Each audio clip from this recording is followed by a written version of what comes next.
लेकिन उसकी रोज नाफरमानी हजारों बार कर रहे। न उसने हमारा खाना बंद किया है, न पानी बंद किया है, न इज्जत देना बंद किया है। अल्लाह के बंदो तुम सब बने हो, अल्लाह के बंदे कब बनोगे? तुम कब बनोगे उसके बंदे? कब बनोगे उसके बंदे? कब तुम उसकी मोहब्बत को समझोगे? वो करोड़ों माओं से ज्यादा प्यार करता है मेरे भाई। उसकी मोहब्बत बताऊं तुम्हें कैसी मोहब्बत करता है। वो अपने बाज अंबिया से भी ऐब छुपा लेता है। वो अपने बाज नबियों को भी अपने बंदों के ऐब नहीं बताता। एक रिवायत मैंने पढ़ी इमाम गजाली की लिखी हुई, उसको पेश कर रहा हूं, फिर मैं बात इख्तिताम को पहुंचाता हूं। एक बंदा था मेरी तरह मुजरिम, पापी, गुनहगार। याद रखना, 5 वक्त की नमाज भी पढ़ के कभी अपने आप को नेक मत समझना। दाढ़ी रख के भी कभी जो नेक अपने आप को समझे उससे बड़ा पापी कोई नहीं। जिस वक्त कौम अय्याश और आवारा हो जाती है तब अल्लाह उन पर जालिम मुसल्लत करता है। आज हम आवारा हैं, माफ कीजिएगा मैं और आप सब। मैं अपने आप को अलग करके तकरीर नहीं करता, क्योंकि मैं ये समझता हूं कि आपसे ज्यादा गुनहगार मैं हूं। कोई तकवा परहेजगारी की बात नहीं करते, लेकिन बात सुन लें, बहुत अच्छे से सुन रहे हो, तवज्जो कर। आज आवारा है, गाने सुन रहे हैं, फिल्में देख रहे हैं, औरतों पे पाप की नजरें डाली जा रही है, सूद के धंधे कर रहे हो, हराम कारोबार कर रहे हो, हराम खा रहे हो, हराम पी रहे हो, हराम देख रहे हो, हाथ हराम, पैर हराम में मुब्तला, आंखें हराम में मुब्तला, दिमाग हराम में मुब्तला, हराम हराम हराम। अब बताओ इससे इमाम हुसैन कितने तड़पते होंगे, बेचैन होते होंगे। उनकी कुर्बानियों के सवालिया निशान आपने। जिस दिन मुसलमान करबला वालों का वफादार होगा, किसी माँ ने किसी को दूध नहीं पिलाया कि तुम पे जुल्म कर सके। हक है। जब हलाकू और चंगेज खान को अल्लाह ने मुसल्लत किया, अल्लाह ने मुसल्लत किया, किन पर? 300 लड़कियां गाना गाने के लिए रखते थे, 800 लड़कियां शराब पिला। आज कितने मुसलमान हैं जो शराब नहीं पी रहे? एमडी, हेरोइन, ड्रग, भंग, शराब। और जो बड़े शरीफ मुसलमान हैं वो खांसियों की दवाएं, कोरेक्स वगैरह, मेडिकल से लेकर के 3-4 बोतलें पी के नशा करता। कोई कुछ सूंघ कर करता है, कोई पी के कर। नशा किसी से भी करो, नशा नशा है। बहुत परहेजगार अपने आप को लोगों के दरमियान साबित करके निजात नहीं पा सकते। अल्लाह सबको जानता है बेशक। बल्कि आजकल तो हुक्का, नौजवानों में जो हुक्का चला है, नौजवानों के हुक्के की बात करें, फ्लेवर वाला हुक्का, उस हुक्के को बहाना बनाकर उसमें नशे की चीजें डाल करके नौजवान लड़के नशा कर रहे हैं। ये बुजुर्गों का जो हुक्का है, मैं उस पर कोई बात नहीं कर रहा हूं, नौजवान छोकरों की बात कर रहा हूं। हुक्के में नशे की चीजें डाल के नशा करते हैं, और ये नशा तुम्हें बर्बाद कर रहा है। लड़कियां तक हुक्का पी रही हैं, हैरत की बात है। एक दौर वो था कि मुसलमानों की बेटियां चाय पीने के लिए डरती थी। हालांकि चाय कोई हराम नहीं है, हमारी बेटियां चाय पीने में शर्माती थी, हमारी बेटियां किसी के सामने खाना खाने में शर्माती थी। आज भी कुछ घर की औरतें ऐसी हैं जो शौहरों के सामने खाना नहीं खाती, उन्हें शर्म आती है, शौहर के सामने कैसे खाऊं, देवर के सामने कैसे खाऊं। कुछ औरतें ऐसी है, बूढ़ी हो गई, 90 साल की उम्र को पहुंच गई। मैंने ऐसी औरतों को देखा है कि दामाद के सामने सास ने कभी खाना खाने की हिम्मत नहीं की कि मेरा दामाद बैठा। ये हया का मामला था। और आज हमारी बेटियां होटलों में अपने मंगीतर के साथ जाकर के हुक्का पी रही। ये हंसने की बात नहीं, ये हमारा दुख है। क्या नाम लेंगे लोग मुसलमानों की वो बेटियां जो कभी कौम की आबरू समझी जाती थी, आज उनका ये हाल हो गया। जिस कौम के अंदर सैयदा फातिमा का किरदार ये है कि उनके सर के दुपट्टे को कभी चांद और सूरज ने नहीं देखा, आज हमारी बेटियां मंगीतरों के साथ घूमे, बाप के कान पे जू ना रेंगे, माँ की हया को कभी गैरत ना आए। जो कौम इतनी बेगैरत हो जाए फिर उन पर जालिम मुसल्लत होंगे। और ऐसे जालिम आका फरमाते, जब तुम्हारी अय्याशियों पे अल्लाह जालिम मुसल्लत करेगा तो तुम्हारे नेकों की दुआ भी अल्लाह कबूल नहीं करेगा। तुम दुआएं करोगे भी तुम्हारी दुआएं सुनी नहीं जाएगी, क्योंकि जालिमों को अल्लाह ने तुम पे मुसल्लत किया है। हलाकू और चंगेज खान ने लाखों लोगों को कत्ल किया, कत्लेआम हुआ। क्यों? मस्जिद छोड़ चुके, उलमा का मजाक उड़ा रहे थे। और उस दौर के बाज नाम निहाद उलमा पब्लिक को उलझा रहे थे। क्या काला कलर अफजल है कि सफेद कलर अफजल? इस पे मुनाजरे हो रहे, लायानी बातों पे मुनाजरे हो रहे थे। कौम को अल्लाह की तरफ बुलाने की बजाय लायानी बातों में उलझा रहे थे उस दौर के दुनिया परस्त मौलवी। अल्लाह ने उन पर भी जालिम मुसल्लत किए, वो भी कटे। कटने और तबाह होने वाली कौम का मिजाज वही होता है जो आप कर रहे हो। मुर्गे लड़ाए जाते थे, मुर्गे लड़ाए जाते थे, बैल लड़ाए जाते थे, ये सारी लड़ाइयां देखी जाती। ये सब कुछ कर रहे हो, फिर कहते हो मौलाना हम क्यों कट रहे हैं? हुजूर का दिल दुखा रहे हो कब्र अनवर में, इमाम हुसैन का दिल दुखा रहे हो कब्र अनवर में, सिद्दीक अकबर का दिल दुखा रहे हो कब्र अनवर में, जिनके दामन पकड़ने की बात करते हो उस गौसो खाजा का दिल दुखा रहे हो कब्र अनवर में। हिंदुस्तान के मुसलमानों, सोचा 30 साल से जायद अरसा गरीब नवाज अना सागर के किनारे एक दरख्त के नीचे जिंदगी गुजारते हैं, किस लिए? कि दीन तुम्हारे घर तक पहुंचे। क्या उस 30 सालों के अंदर बारिश नहीं हुई होगी राजस्थान में? गर्मी का मौसम नहीं आया होगा, सर्दी का मौसम नहीं आया होगा? अपने बुजुर्गों की मेहनतों को भूल गए? 90 लाख ने जो कलमा पड़ा है वो सरकार गरीब नवाज की मेहनतें। कैसी मेहनतें? 3 दिन के बाद 3-4 लुकमे खाते थे, वो भी रोटी का सूखा टुकड़ा। मुर्ग मुसल्लम बिरयानी और एक से खाने खाकर अय्याशी करने वालों, जब हम पाप करते होंगे तो गरीब नवाज के दिल पे क्या गुजरती होगी? आज हमारे पास सब है, दीन कहां है? बताओ दीन कहां है? शादियों में दीन है, मैयतों में दीन है, मस्जिदों में भी दीन है, हमारी जिंदगियों में दीन है। पूरी दुनिया में दीन नाफिज करना चाहते हो? अरे अपने 5 और 6 फुट के वजूद पर तो पहले दीन नाफिज करके बताओ, फिर शहरों में दीन नाफिज करके बताना। खुद के वजूद पर सिर्फ तेरी हुकूमत है, जिसके वजूद पर तेरी और सिर्फ तेरी हुकूमत है, तेरे घर में सिर्फ तेरी हुकूमत है, जिस घर में सिर्फ तेरी हुकूमत है उसमें तू दीन नाफिज न कर सका और शहरों में दीन नाफिज करने निकला है। तेरे वजूद पर 5-6 फीट के वजूद पर बता किसी और की हुकूमत है? तेरी हुकूमत, जहां तेरी हुकूमत है वहां दीन नाफिज नहीं कर सका और अफ्रीका में दीन नाफिज करने निकला, बरतानिया में दीन नाफिज करने निकला। और दीन के निफास का झूठा दावा करने वाले, अगर तेरे दिल में दीन की मोहब्बत होती तो पहले तू अपने वजूद पर दीन की हुकूमत नाफिज करता।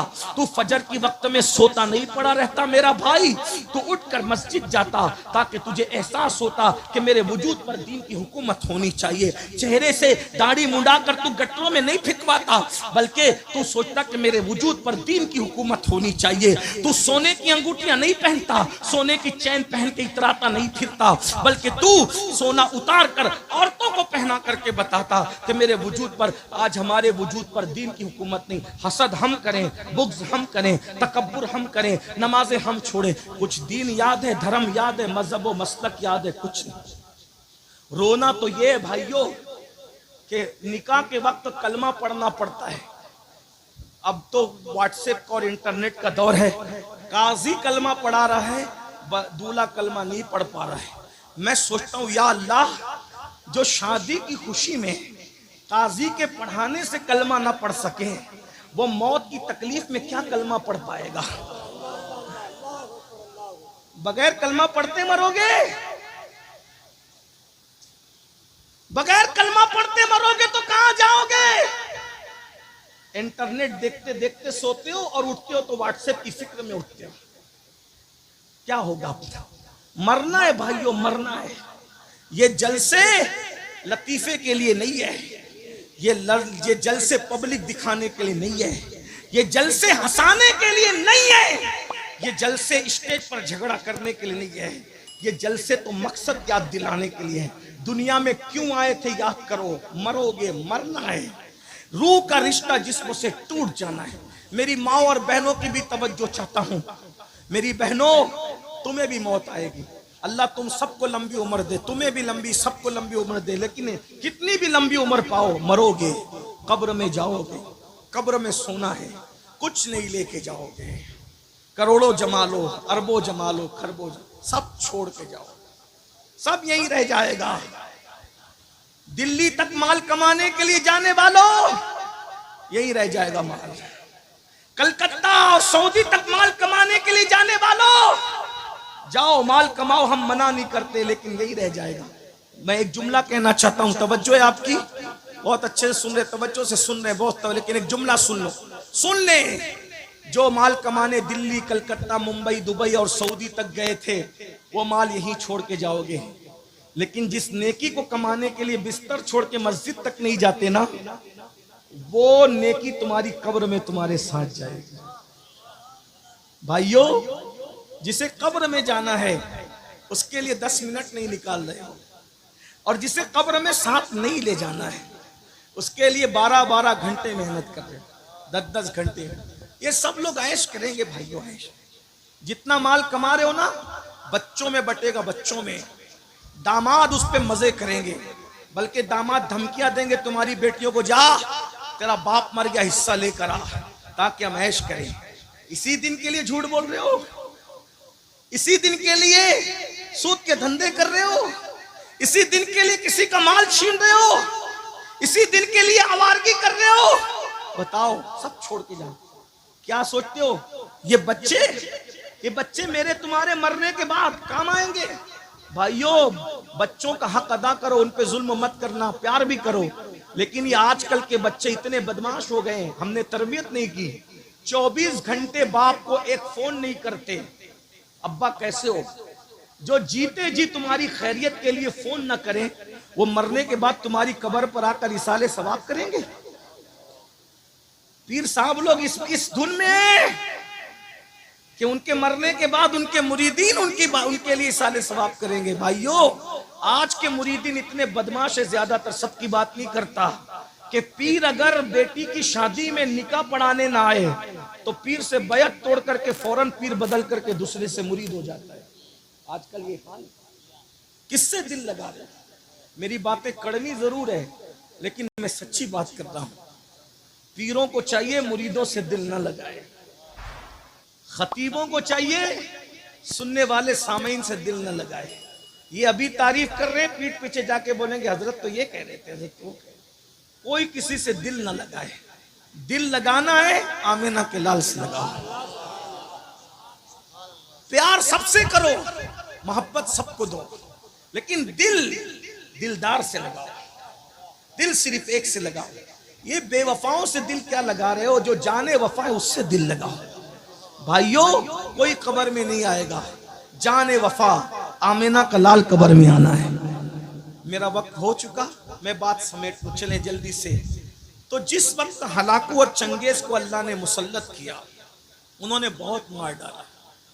जब मुसलमान मरे मरे मरे लाखों मर गए, तो फिर उनको मौलाना रूम जैसे लोगों ने झिंझोड़ा, आरिफ रूमी जैसे लोग, शेख सिहाबुद्दीन सुहरवर्दी जैसे लोग, शेख हाशिम अल गिलानी जैसे लोगों ने झिंझोड़ा, सुधरो सुधरो सुधरो, तौबा करो। तो तौबा करने लगे। जब तौबा करने लगे तो फिर हालात बदलने लगे। चंगेज मर गया, हलाकू बचा था उसका पोता। चंगेज खान का पोता है हलाकू खान। ये कैसे मारता था मुसलमानों को पता है? कतार में खड़ा करता था। तवज्जो करना, हलाकू कैसे मरा सुन लो। कतार में खड़ा करता था और कतार में खड़े करके घोड़ा दौड़ाते हुए आता था, एक तलवार के वार में सबकी गर्दन उड़ाता। अब वो सब कलमा पढ़ने वाले थे, अपनी अपनी सजा भुगत रहे थे। एक दिन एक शहर में पहुंचा और पहुंच करके सब मुसलमानों को, जवानों को खड़ा किया। उसमें एक बूढ़ा बाबा भी था, एक बूढ़ा बाबा भी था। तो जैसी पहली सब ने उसको खड़ा किया, तो जैसी काटते काटते काटते काटते आया, तो जब उसकी बारी आई तो वो फौरन दूसरी सफ में चला गया, बच गया। हलाकू ने उसकी मजा लेनी चाहिए कि दूसरी सफ में तो खड़ा ही है, उसको कटे, कट नहीं है, दूसरी सफ में फिर गया तो वो तीसरी सफ में चला गया, उसकी बारी आई, चौथी सफ में चला गया। सारी सफे तो खत्म होनी थी, सारी सफे खत्म हो गई और वो पीछे हो गया। अब अकेला बचा वो बाबा, अकेला बचा। हलाकू के हाथ में सेब था, सेब, वो ऐसे सेब उछाल रहा था और लोगों को काट रहा था, उछाल रहा था, काट रहा था। अब उसने सोचा सब कट गए, सबकी गर्दनें मार दी गई, अकेला ये बाबा बचा, ये होशियार बुढ़ा है। तो उसने कहा अब तुझे कौन बचाएगा? तो उसने खामोश नजरों से आसमान की तरफ देखा। इसको कहते हैं खामोश बद्दुआ। ये बड़ी भयानक होती है। इसीलिए कुत्तों को भी मत मारा करो, बिल्लियों को भी मत मारा करो, मुर्गियों को भी मत मारा करो। बद्दुआ बड़ी खतरनाक चीज है, और बद्दुआ किसी मजलूम की हो कबूल होती। मजलूम की बद्दुआ से अर्श भी हिल हिल जाता है। औरतों पर, बेटियों पे जुल्म करने वालों, बच्चों पे जुल्म करने वालों, पड़ोसियों पे जुल्म करने वालों, सोचो जब हलाकू ने कहा तुझे कौन बचाएगा, तो उसने खामोश नजर से आसमान की तरफ देखा, फिर नीचे किया, फिर देखा, फिर नीचे किया, फिर देखा, फिर नीचे किया। इसने सोचा अब इसको खेल खेल के मारूंगा। तो सेब ऐसे उछालता और फिर घोड़ा दौड़ाता, वो आसमान की तरफ देखता, फिर नीचे, फिर आसमान की तरफ। बस उस बाबा पर उसने घोड़ा दौड़ाने के लिए हमला करना चाहा, तो क्या देखा कि जैसे उसने सेब उछाला तो सेब इधर की बजाय उधर पहुंचा। जब उसने हाथ बढ़ाने के लिए ऐसे किया, उसका बैलेंस मिस हो गया और उसका एक पैर घोड़े की जीन में उलझा, घोड़े की जीन में उलझा, नीचे गिरा। उसका घोड़ा तेजी से दौड़ा और इतना दौड़ा कि उसका सर पटक पटक करके वो मर गया। ये मंजर दुनिया ने देखा। ये है खामोश बद्दुआ का नतीजा, जो आज हर मुसलमान रोजाना ले रहा है। कभी अपनी सास की, कभी अपनी माँ की, कभी अपने ससुर की, कभी अपने भाई की, कभी अपनी बहन की, कभी अपनी बीवी की, कभी अपने बच्चों की। ये जुल्म की जिंदगी ज्यादा नहीं होती। इमाम हुसैन ने यही बताया। इमाम हुसैन करबला में आए, इमाम हुसैन लड़े नहीं, लड़े नहीं, इसलिए कि अगर इमाम हुसैन लड़ते, सिर्फ लड़ते, सिर्फ लड़ लेते, एक भी बच के नहीं जाता। इमाम हुसैन अपनी मजलूमियत बताने के लिए आए थे, यजीद के चेहरे को बेनकाब करने के लिए आए थे। क्या आप मैदान में आए, बेटे शहीद, भाई शहीद, बच्चे शहीद, भतीजे शहीद, आखिरी में खुद भी शहीद हो गए। जब इमाम शहीद हुए तो यजीद ने क्या सोचा, अब मैं हुकूमत करूंगा, सारी रुकावटें खत्म हो गई, जो चाहूंगा करूंगा, मुझे रोकने वाला कोई नहीं, मैं पूरे 3 बर्रे आजमों का अकेला बादशाह हूं, मशरिक से लेकर मगरिब तक मेरी हुकूमत है, अब मैं जुल्म करूंगा। लेकिन आपने देखा सिर्फ 3 साल यजीद हुकूमत कर सका, 3 साल, और 3 साल के बाद अभी 3 साल भी उसकी पूरी हुकूमत नहीं हुई थी। 5 साल तो लोग कर लेते हैं, यजीद को तो पूरे 5 साल भी नहीं मिले, सिर्फ 3 साल उसने हुकूमत की और वो मरा। कितनी बदतरीन मौत मरा पता है यजीद? जुल्म का अंजाम देखो। आज मेरे भाइयों हम जुल्म कर रहे हैं, जुल्म, जुल्म से तौबा करो। यजीद कैसे मरा? यजीद को एक लड़की ने मारा, यजीद एक लड़की के हाथ से मरा, प्यासा मरा, कई दिन तक उसकी लाश नहीं मिली। जब लाश मिली तो उसके अंदर कीड़े चल रहे थे, उसमें बदबू आ रही थी। इक़्दुल फरीद की रिवायत के मुताबिक यजीद का एक दोस्त था जिसको दुनिया सरजौन के नाम से जानती है, इब्ने सरजौन। अल्लाह अकबर। इत्तेफाक से एक ईसाई लड़की थी, उस ईसाई लड़की के साथ यजीद का दिल लग गया और वो बहुत खूबसूरत थी, चतुर थी, चालाक थी। वो यजीद बहुत मोटा था, इतना मोटा कि उठने बैठने में उसको दिक्कत थी और उसके बदन पर सूअर की तरह बड़े बाल थे, कसरत से बाल थे। बहुत रंग उसका गोरा तो था लेकिन बहुत भद्दा था, बहुत दूर तक चल नहीं सकता था, दौड़ नहीं सकता था, शराब बहुत पीता था, खाता बहुत था, अय्याशी करता था। हर दिन उसके बिस्तर पर कोई नई लड़की चाहिए था। उसने एक ईसाई लड़की खूबसूरत थी, दिल लगा लिया, लेकिन वो लड़की यजीद को नहीं चाहती थी। जाहिर सी बात है, इंसान अगर सेहतमंद हो तो खूबसूरत लगता है, ना बहुत बिल्कुल पतला दुबला अच्छा लगता है, ना बहुत भद्दा अच्छा लगता है ना। इंसान मियाना हो, दरमियान हो तो अच्छा लगता है। तो ऐसे ही था, बहुत मोटा हो गया था, उठने बैठने की ताकत और कुव्वत नहीं थी। वो लड़की उसको बहुत रिस्पॉन्स नहीं देती थी, लेकिन बादशाह था इसलिए उसका इनकार भी नहीं कर सकती थी। इब्ने सरजौन को वो बहुत चाहती थी और वो भी यहूदी था। दोनों का मामला बहुत मिलता जुलता था, वो ईसाई थी, वो यहूदी था। उसमें क्या हुआ, बल्कि कुछ लोगों ने उसको भी किताबों में ईसाई लिखा है।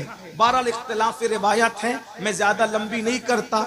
एक दिन, और ये इसका बचपने का दोस्त भी था, करबला के मार्के में उसका भी हाथ था। इब्ने सरजौन ने जैसे उस लड़की को कहा कि यजीद से तेरे ताल्लुकात बढ़ते हुए लग रहे हैं, वो शायद तुझे बख्शेगा नहीं, उसने कहा मैं उसका किस्सा तमाम कर दूंगी। फिर उसके बाद उसने यजीद को कहा, यजीद मेरा दिल चाहता है तुम्हारे दरबार के अंदर कुछ करने की बजाय हम जंगलों की सैर करें, और तुम्हारा लश्कर उसमें मुखिल होता है, इसलिए लश्कर साथ नहीं रहना चाहिए। फिर उसने क्या किया, उसने यजीद को वर्गलाया, यजीद तैयार हो गया। अय्याश तो था ही, और एक बात याद रखना, अय्याश लोगों का बहुत बुरा खात्मा होता है।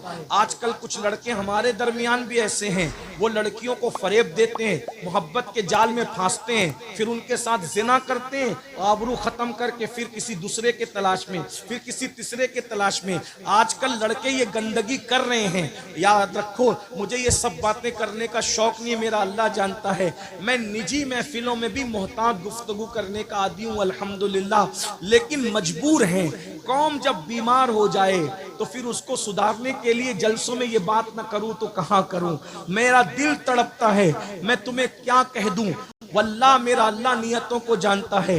अगर मुझे ये यकीन होता कि तुम्हारे पैर पकड़ने से तुम सुधर जाओगे तो मैं एक एक आदमी के पैर पकड़ के कहता कि सुधर जाओ, वरना कब्र की दुनिया बड़ी तारीख है, कब्र में बड़ा सख्त अजाब है। अल्लाह के अजाब से डरो, इन्ना बत्श रब्बिका लशदीद, तेरे रब की पकड़ बड़ी सख्त है। भाइयों सोचो, जो औरतों पे बदनजरी करता है, जब उसको मरते वक्त जबान पे कलेमा नहीं आता, तो जो लोग जिना करते होंगे उनका क्या हाल होगा, जो लोग शराब पीते होंगे उनका क्या हाल होता होगा, जो लोग जुआ खेलते होंगे उनका क्या हाल होता होगा। इसलिए भाइयों, मरना है, मौत की तैयारी करो, आखिरत की तैयारी करो, अल्लाह को मुंह दिखाना है, खुदा की बारगाह में हाजिर होना है, अल्लाह से अपना रिश्ता जोड़ो, अल्लाह से सुलह कर लो। बहुत दूर हो गए अल्लाह से, अल्लाह नाराज हो गए हमसे, अल्लाह की रहमतें रूठ गई हमसे, अल्लाह को मना लो, थोड़ा वक्त निकाल लो।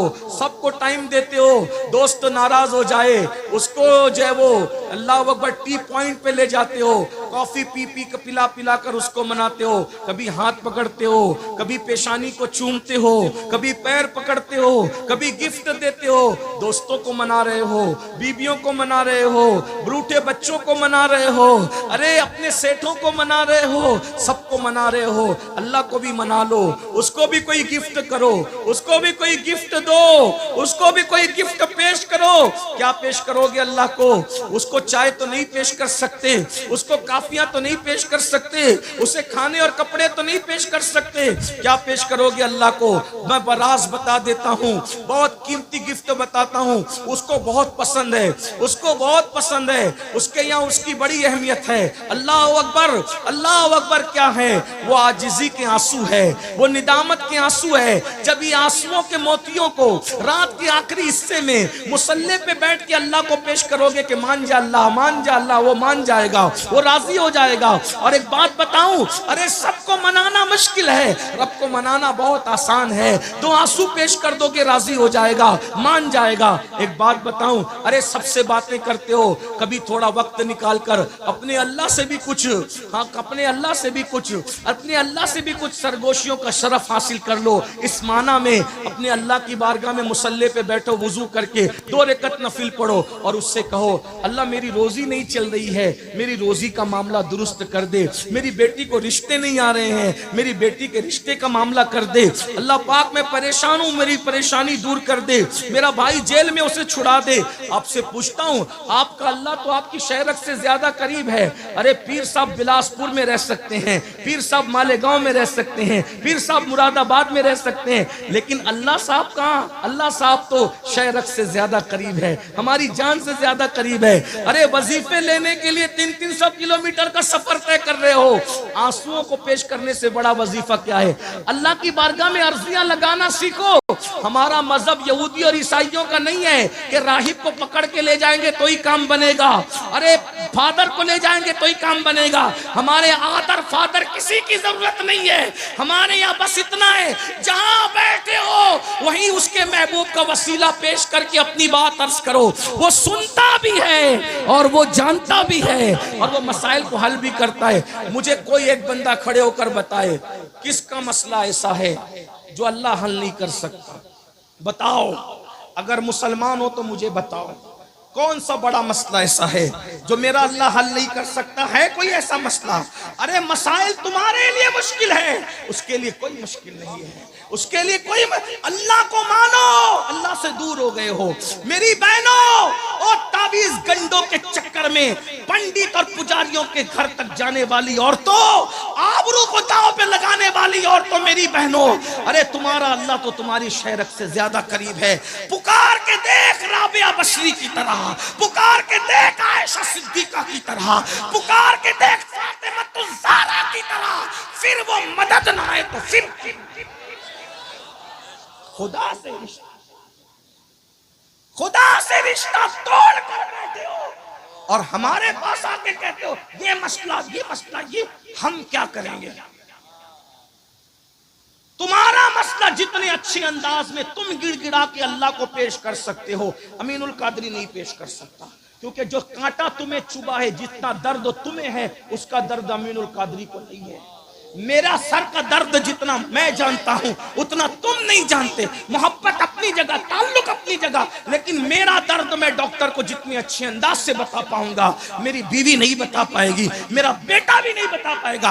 अरे जब दुनिया के डॉक्टर के पास अपने दुख को बताने के लिए खुद जाते हो तो अल्लाह जो तबीब हकीकी है, अपने दुखों को बताने के लिए अल्लाह की बारगाह में आओ। अगर तुम्हारा मसला हल ना हो तो तुम्हारा जूता मेरा सर है। इतनी बड़ी बात कह जा रहा हूं क्योंकि मुझे अपने अल्लाह पे यकीन है। कोई मसला नहीं, गिड़गिड़ाओ। कब गिड़गिड़ाओ? जब सब सो चुके हो, नमाजी सो जाएं, हाजी सो जाएं, गाजी सो जाएं, इमाम साहब सो जाएं, सैयद साहब सब सो जाएं, तो तुम उठो, वुजू करो। रात के आखिरी पहर में जब सब सन्नाटा हो और 2 रकात नफिल पढ़ के पहले तौबा करो अपने गुनाहों से, उसको मनाओ और जिस लहजे में चाहो, उर्दू, हिंदी, मराठी, अरबी, उसके यहाँ सब सुना जाता है। अरे जब वो खामोशी से सब जबान को उसने पैदा किया, बोलो अल्लाह से दूर हो कि नहीं? अल्लाह से दूर हो, बहुत दूर हो गए अल्लाह से बहुत दूर हो गए। पलटो।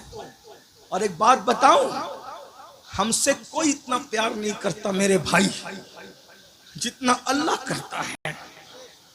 हमारी माँ भी प्यार नहीं करती। माँ अगर हमारा ऐब देखती है तो हमारे अब्बा से कहती है कि बच्चा बिगड़ गया, हमारे बड़े भाई को कहती है कि तेरा छोटा भाई बिगड़ गया। लेकिन अल्लाह हमारे कितने ऐब देख रहा है, कभी किसी को नहीं बताया। भाइयों, ये ऐब ही तो छुपाने की बरकत है कि तुम इज्जत से यहां बैठे हो और हम इज्जत से यहां बैठे। अगर वो ऐब ना छुपाता तो ना मैं यहां बैठने के काबिल था, ना तुम वहां बैठने के काबिल। उसकी मोहब्बत का एहसास करो ना।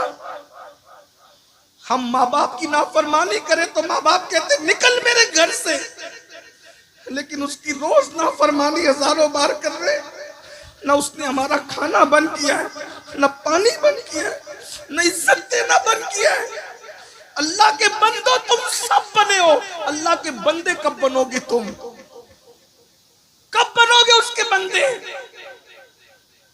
कब बनोगे उसके बंदे? कब तुम उसकी मोहब्बत को समझोगे? वो करोड़ों माओं से ज्यादा प्यार करता है मेरे भाई। उसकी मोहब्बत बताऊं तुम्हें कैसी मोहब्बत करता है। वो अपने बाज अंबिया से भी ऐब छुपा लेता है। वो अपने बाज नबियों को भी अपने बंदों के ऐब नहीं बताता।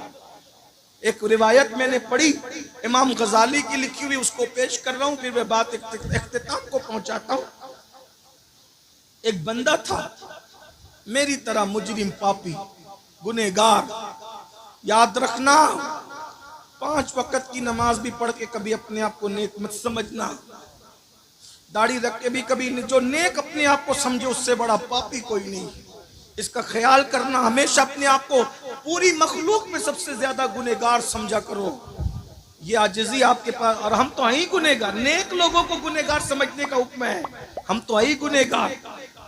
40 साल तक उसने अल्लाह का कभी नाम भी नहीं लिया। हमारी तरह हमारे भी कई कई हफ्ते गुजर जाते हैं, अल्लाह का नाम कभी नहीं लेते। 3-3 घंटा फिल्म देखते हैं, अल्लाह का नाम नहीं लेते। दूर है अल्लाह से, बहुत दूर है। 40 साल तक अल्लाह का नाम नहीं लिया। अल्लाह ताला ने उस बस्ती में बारिश बंद कर दी। मूसा अलैहिस्सलाम का जमाना था, सारी पब्लिक आई अल्लाह के पैगंबर के पास। मूसा, बारिश बंद हो गई, खेत सूख गए, दरिया नाले नदी सब सूख गए, चलो ना दुआ करो। हजरत मूसा अलैहिस्सलाम ने कहा, ऐलान करो, कल जाएंगे, दुआ करेंगे, शहर के किनारे पे जाके गिड़गिड़ाएंगे, अल्लाह से मांगेंगे। 70,000 पब्लिक जमा हो गई, पानी की जरूरत सबको थी। शहर के किनारे पे पहुंचे, अल्लाह के कलीम ने हाथ उठाए, हाथ उठा के कहा, अल्लाह बारिश बरसा दे, बारान रहमत का नुज़ूल कर दे। अल्लाह ने कहा, तेरी दुआ कबूल है मेरे प्यारे, कर दूंगा, लेकिन आज नहीं। क्यों? अभी नहीं। क्यों? कलीम ते क्यों कह दिया? क्यों? इसलिए कि 70,000 के इस मजमे में एक बंदा है जिससे मैं नाराज हूं, उसी की वजह से बारिश रोक दी है, उसको बाहर करो। वो बाहर निकलेगा तो बारिश करूंगा, वरना नहीं करूंगा, नाराज हूं उससे। कहते हैं नाराज भी तो अपनों ही से हुआ जाता है। जो अपने होते हैं नाराजगियां उन्हीं से होती, शिकवे उन्हीं से होते है ना। जो दुश्मन हो, अगर अपने बेटे की शादी में ना आए तो हमें कुछ होता है नहीं, लेकिन जो चहीता ना आए, 1000 लोग आए, एक ना आए, कहते तू नहीं आया। 1000 आए, उसकी खुशी नहीं, लेकिन जो महबूब है उसके ना आने का गम होता कि नहीं होता। अल्लाह गमों से पाक है, अल्लाह हर नफा नुकसान से पाक है, लेकिन कुछ बातें मिलाने को नहीं, सिर्फ समझाने को की जाती है। इरशाद हुआ, उससे नाराज है मूसा, 40 साल तक मेरा नाम तक नहीं लिया उसने, नाफरमानी करता रहा, नाराज है, निकालो उसको, भगाओ उसको यहां से। अल्लाह, 70,000 का मजमा है, मैं नहीं पहचानता उसको, वो कौन पापी है। इरशाद हुआ, तुम आवाज लगाओ, आवाज हम पहुंचा देंगे। हजरत मूसा ने कहा, ए वो शख्स, 40 साल तक तूने अल्लाह का नाम नहीं लिया, अल्लाह तुझसे नाराज है, तेरी वजह से बारिश रोक दी है, निकल जा यहां से, तेरी वजह से पूरी कौम परेशान है। आदमी अपने आप को खुद जानता है। अगर मैं ये कहूं, इतने बड़े मजमे में जो मां से लड़के आया बाहर निकले, सब शांत तो बैठेंगे, जो लड़ा है उसको पता चलेगा कि मुझी से कहा जा रहा है। मुजरिम खुद अपने आप को जानता है। ऐसा ही कुछ लोग शराब पीते हैं, शराब पे तकरीर करो तो उनको लगता है मौलाना कान भर के तो नहीं लाए गए, नहीं, उन्वान था, लेकिन लग गई जहां लगनी थी। ऐसे ही हुआ, इरशाद होता है, 40 साल तक मेरे अल्लाह का नाम नहीं लिया, निकल जा बाहर, तेरी वजह से पूरी कौम परेशान है। वो होशियार था, मुसलमान था, गुनेगार था, गद्दार नहीं था, अल्लाह पर यकीन था। इधर उधर देखा, समझ गया अब मेरी शामत है। 70,000 का मजमा, नबी का ऐलान, खुदा का हुक्म, मेरी वजह से बारिश रुकी, निकलूंगा तो क्या करेंगे? मार डालेंगे। क्या किया? अल्लाह अल्लाह है, चादर उठाई, सर पे डाला, मुंह छुपाया और छुपा के कहता है, मौला एहसास हो गया तू मुझसे प्यार कितना करता है। मैं तो तुझे भूला, लेकिन तूने मुझे नहीं भूला। अरे नाराज हुआ, याद तो रखा ना, ये नाराजगी भी याद ही तो रखने की अलामत है। तू मुझे भूला नहीं। और मौला मुझे आज एहसास है मैं पापी हूं, मैं निकलूंगा मैं रुस्वा हो जाऊंगा। मेरे रुस्वा करके क्या तेरा कोई फायदा होगा? तू तो फायदे से पाक है।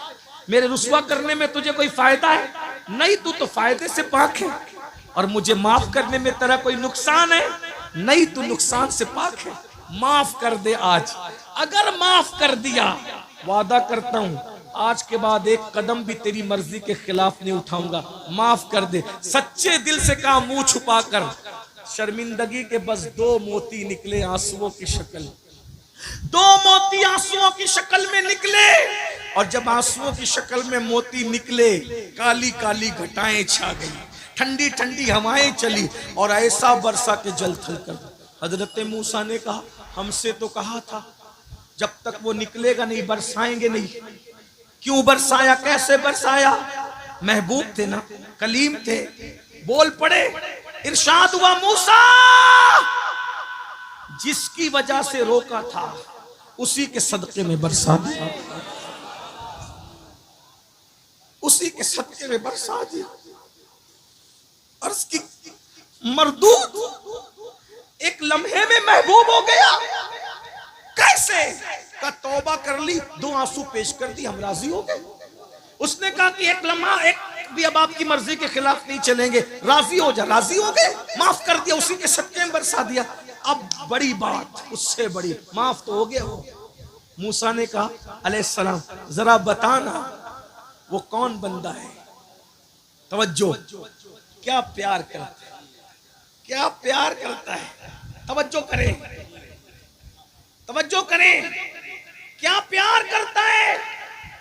अर्ज की मौला बताना वो कौन है जिसकी वजह से बरसाया, तौबा कबूल की। जवाब आया, नहीं बताऊंगा, नहीं बताऊंगा। क्यों?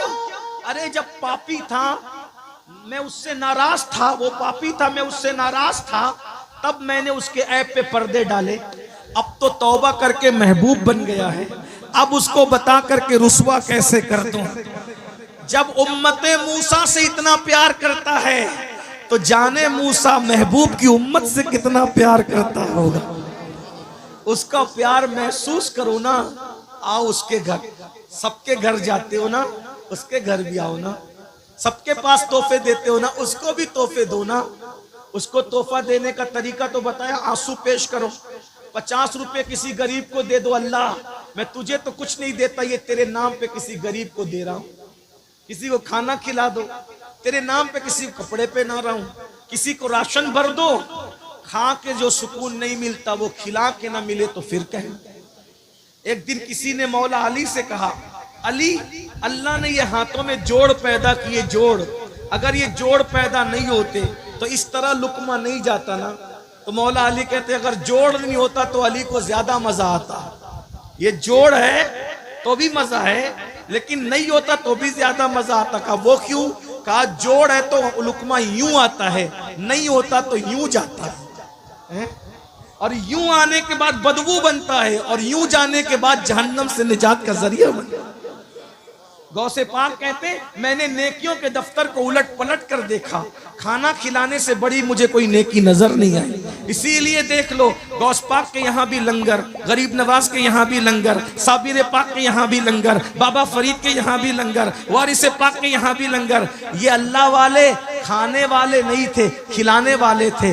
जब तक खिलाता था मुसलमान उस वक्त तक बहारें थी। जब से खाना शुरू किया, अब तो मस्जिद का चंदा भी खा ले रहे हैं, अब तो मदरसों का चंदा भी खा ले रहे हैं, अब तो हज के टूर शुरू करके हज का पैसा भी इतना खा रहा है मुसलमान, सूद भी खा रहे हैं, सब खा रहा है, इसलिए बर्बाद है। हंसने की बात नहीं, तौबा करें। बात खत्म करूं, अस्तगफिरुल्लाह, बात खत्म करूं। यजीद के बारे में, जिस लड़की के साथ उसका चक्कर था, यही बात चल रही थी, बात दूसरी निकल आ गई, बात खत्म कर रहे हैं। तो उस लड़की ने सरजोन से कहा कि मैं उसको काम तमाम कर दूंगा। यजीद को उसने वर्गलाया कि जंगल जाएंगे और खूब ऐश करेंगे।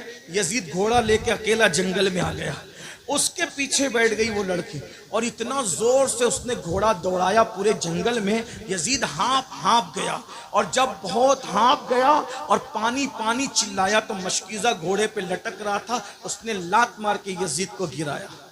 और जब यजीद पानी के लिए पानी पानी चिल्ला रहा था तो उसके सीने पे वो लड़की खड़ी हो गई और खंजर निकाला, कहा तू मेरे साथ शादी करेगा बदबख्त, जो अपने नबी के नवासे का ना हुआ वो मेरा ईसाई का क्या वफादार हो सकता। ये जुल्म की जालिम की मौत है, ये जालिम की, जुल्म से तौबा करो। इमाम हुसैन जुल्म के खात्मे की शख्सियत का नाम है, जुल्म के खिलाफ खड़ी होने वाली हस्ती। और जब उसको काटा, काटने के बाद सरजून के साथ जो गायब हुई, उसके बाद ना सरजून का पता चला ना उस लड़की का पता चला।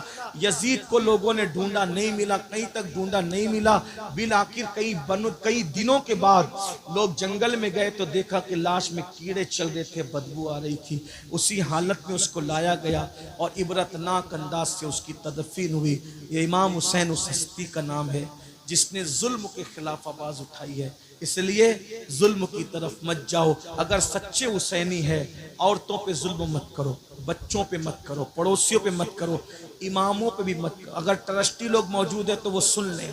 आपके यूपी में, आपका यूपी कह रहा हूं आज, वरना हर रियासत हमारी है, लेकिन बात बड़ी कहने लगा इसलिए आपका यूपी कह रहा। आपके यूपी में 5 लाख तो जलसे पे खर्च करते हो, लेकिन इमाम की तनख्वाह नहीं बढ़ाते तुम लोग।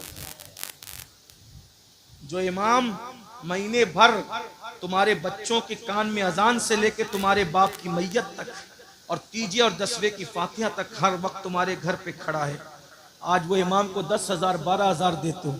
इमामों की तनख्वाह कम से कम इतनी होना चाहिए कि वो सुकून के साथ अपने घर का खर्चा चला सके। जब तुम तनख्वाह नहीं देते, वो घरों घर जाते हो ट्यूशन पढ़ाने, कहीं किसी की किराना दुकान पे काम करते, कहीं किसी टायर की दुकान पे काम करते। मुसलमानों 5-10 लाख तुम जलसे में खर्चा करते हो और इमामों की तनख्वाह नहीं बढ़ाते। और ऐसे ट्रस्टी लोग बन करके बैठे हैं, चंदे से देना है, फिर भी उन्हें दुख होता है इमाम की तनख्वाह बढ़ाने पे। जब चंदा करके ही देना है तो कम से कम 25,000 तनख्वाह दो। क्यों? तुम्हारा बेटा आइसक्रीम खाना चाहता है तो इमाम का बेटा आइसक्रीम नहीं मांगता होगा? तुम्हारी बेटी, तुम्हारी बीवी शादी के मौके पे नया ड्रेस मांगती है तो इमाम साहब की बीवी को हक नहीं है नया ड्रेस पहनने? इसीलिए हो क्या रहा है पता है? मुकर्रिर तो हमारे यहाँ बहुत मिल रहे हैं, नातखां तो बहुत मिल रहे हैं, नाजिम तो बहुत मिल रहे हैं, लेकिन अच्छे इमाम नहीं मिल रहे हैं। क्योंकि हम मुकर्रिरों की इज्जत कर रहे हैं, उनको अच्छा नजराना दे रहे हैं, नातखानों की इज्जत कर रहे हैं, उनको अच्छा नजराना दे रहे हैं। नकीब आता है, सिर्फ झूठ बोलने आता है तुम्हारा नकीब। बड़ी माजरत के साथ सब नकीबों की बात नहीं कर रहा हूँ। आसिफ भाई आपसे माफी चाहते हुए, जुनेद भाई आपसे माफी चाहते हुए, ज्यादातर अफसान भाई झूठ बोलने का 25,000 लेता है। वो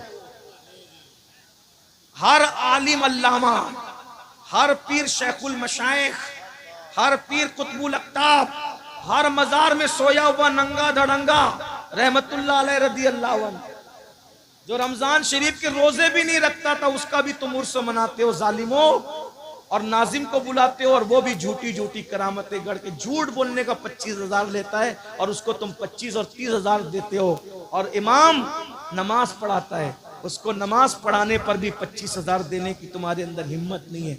इसलिए अब तुम्हें अच्छे इमाम नहीं मिलते। भाइयों, हर मदरसे पढ़ने वाला बच्चा सोचता है मुकर्रिर बनूंगा, नातखा बनूंगा, नाजिम बनूंगा, पीर बनूंगा, इमाम नहीं बनूंगा। एक वक्त आएगा तुम्हें अच्छे इमाम नहीं मिलेंगे, मसाइल जानने वाले इमाम नहीं मिलेंगे। अगर अच्छे इमाम चाहते हो तो जितना मुकर्रिर को देते हो उससे ज्यादा इमाम को देना सीखो। ये हमारे दिल का दर्द है, बुरा मत मानना। लोग मुझसे नाराज होते हैं, मैं कहता हूँ मुझे माफ करो, मुझे मरना है और मैं पता नहीं, मुझे सोचता हूँ कि कब बुलावा आए।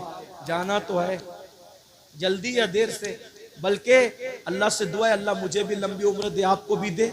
मगर इतना कहता हूँ, आशिक लोगों को मदीने जाने से ज्यादा खुशी मर जाने पर है, क्योंकि हमें यकीन है, यकीन मदीने जाओ तो गुंबद नजर आता है और जब मर जाएंगे तो गुंबद वाला नजर आएगा। तू मुझे देख ले, मैं तुझे देख लूं, देखने का मजा आज की रात है। कब्र में क्या मजा आएगा, इतने करीब से हुजूर का दीदार करेंगे। अगर वो राजी है तो आज फूले न समाएंगे कफन में आसी, कब्र की रात है, कब्र की शब है, किस गुल से मुलाकात की रात। आपकी तलत को देखा जान दी, कब्र में पहुंचा तो देखा आप हैं। हज कब्र में लहराएंगे ता हश्र चश्मे नूर के, जलवा फरमा होगी जब तलत रसूलुल्लाह की। खाक होकर इश्क में आराम से सोना मिला, जान की एक सीर है उल्फत रसूलुल्लाह की। क्या मैं तो उम्मीद कर सकता हूँ आज हम सब तौबा कर लेंगे? सब तौबा करते हो? तैयार हो? आज से अल्लाह से वफा करोगे, अल्लाह से सुलह करोगे कि नहीं करोगे? बोलो करेंगे इंशाअल्लाह। मस्जिद आबाद करेंगे इंशाअल्लाह। हाथ उठा के अल्लाह को गवाह बनाए, उसके रसूल को गवाह बनाए, इमाम हुसैन के नाम पे हाथ उठा के वादा करें नमाज की पाबंदी करोगे इंशाअल्लाह। बोलो सब वादा करते हो नमाज पढ़ोगे इंशाअल्लाह। आज से हराम खाना छोड़ोगे इंशाअल्लाह। औरतों पे पाप की नजरें डालना छोड़ोगे इंशाअल्लाह। जो जो चीजें हुजूर को इमाम हुसैन का दिल दुखाती उससे बचेंगे इंशाअल्लाह। ढोल बाजे तमाशों से बचेंगे इंशाअल्लाह। शादियों में डीजे लगाने से बचेंगे इंशाअल्लाह। खतना हो, शादी हो, तीजा हो, चहलुम हो, अजमते रसूल के जलसे करेंगे इंशाअल्लाह। हश्र तक डालेंगे हम पैदाइश मौला की धूम, मिस्ल फारस नजद के किले गिराते जाएंगे, खाक हो जाएं अदू चल कर मगर हम तो रजा, दम में जब तक दम है जिक्र उनका सुनाते जाएंगे। गुफ्तगू के दरमियान